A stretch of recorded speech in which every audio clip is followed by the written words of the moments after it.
కానీ ఆ శక్తి కూడా ఆహారం పెడుతున్నాం.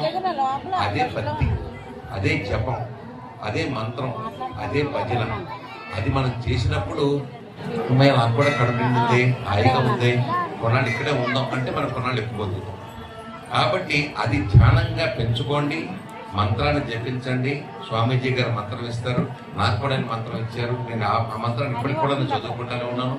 కాబట్టి మంత్రం తీసుకోండి, లేదా జపం చేయండి, లేదా భజన చేయండి. ఎప్పటికీ కూడా దేవుణ్ణి వదిలిపెట్టద్దు. దేవుణ్ణి వదిలిపెడితే నేను ఆ విషయం తీసుకుపోతాను. కాబట్టి ఆ దిశగా మనందరం ప్రయత్నం చేయాలా, భగవంతుని భక్తి ద్వారానే. లేకపోతే ఎంతసేపు మన జీవితాలు ఎంత, మనం ఎంత, మన బతికెంత. నిజంగా చెప్పాలంటే చుట్టూతా సముద్రమా, మధ్యలో భూమే.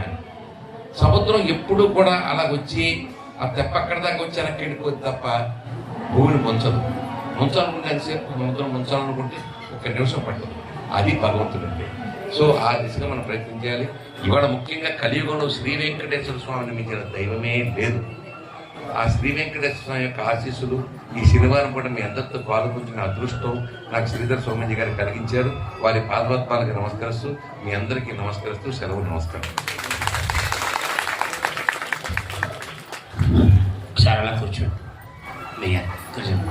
బ్రాహ్మణో వై సర్వా దేవతా సర్వైరేవైనం దేవతాభిరుద్ధరతి యావతేర్వై దేవతాస్తా సర్వా వేదవిది బ్రాహ్మణే వసంతే తస్మాత్ బ్రాహ్మణేభ్యో వేదవిభ్యో దివే దివే నమస్కుర్యాన్నా శ్రీలంగే ఏవ దేవతా ప్రేణాదే పర్యాప్యాంతరాయ సర్వస్తోమోత్తమర్భవతి సర్వస్యాప్యై సర్వస్య జిత్యై సర్వమేవ తేనాప్నోతి సర్వం జయతే.